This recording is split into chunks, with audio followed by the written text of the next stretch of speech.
Baik, Assalamualaikum warahmatullahi wabarakatuh. Perkenalkan, nama saya Susi Dewi dengan NIM A241244100. Di sini saya akan memenuhi tugas UTS dari mata kuliah Pendidikan Pancasila dan Kewarganegaraan yang akan mengangkat kasus korupsi BLBI, yang dimana bantuan likuiditas Bank Indonesia. Korupsi merupakan salah satu masalah terbesar yang ada di Indonesia. Salah satu kasus merugikan negara adalah kasus BLBI ini, yang dimana bantuan likuiditas Bank Indonesia pada tahun 1999 sampai dengan 2003.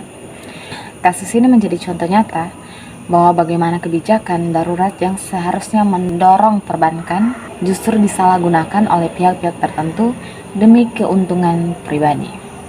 Bantuan likuiditas Bank Indonesia atau BLBI ini adalah dana sebesar 144,5 triliun yang diberikan pemerintah melalui bank-bank swasta saat krisis moneter pada tahun 1997 sampai dengan 1998. Nah, tujuannya ini untuk menyelamatkan sistem perbankan agar tetap berjalan dan mencegah kehancuran ekonomi.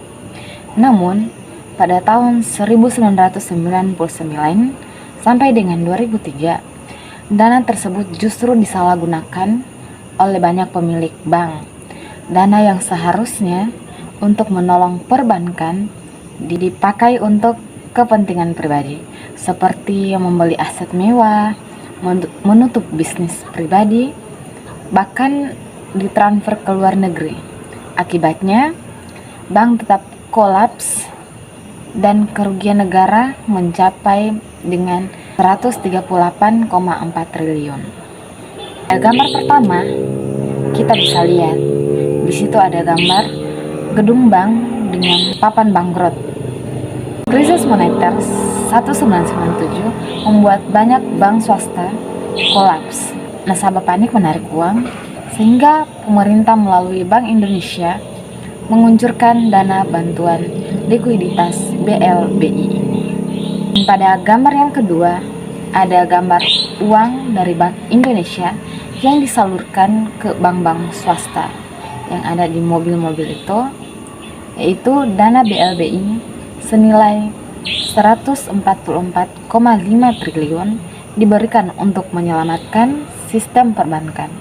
Nah, seharusnya di sini digunakan untuk menjaga likuiditas bank dan menyehatkan kembali perekonomian. Dan pada gambar yang ketiga, yaitu gambar seorang pemilik bank membawa koper uang. Nah, di situ bisa kita lihat ada banyak koper uang. Nah, banyak pemilik bank di sini menggunakan dana BLBI untuk kepentingan pribadi, bukan untuk menyelamatkan bank. Pengawasan sangat lemah sehingga penyalahgunaan terjadi besar-besaran. Dan ada gambar terakhir, yaitu rakyat-rakyat kecil yang kesusahan, yang dimana akibat penyalahgunaan dana, kerugian negara mencapai 138,4 triliun. Nah, beban itu akhirnya ditanggung rakyat melalui pajak dan utang pemerintah.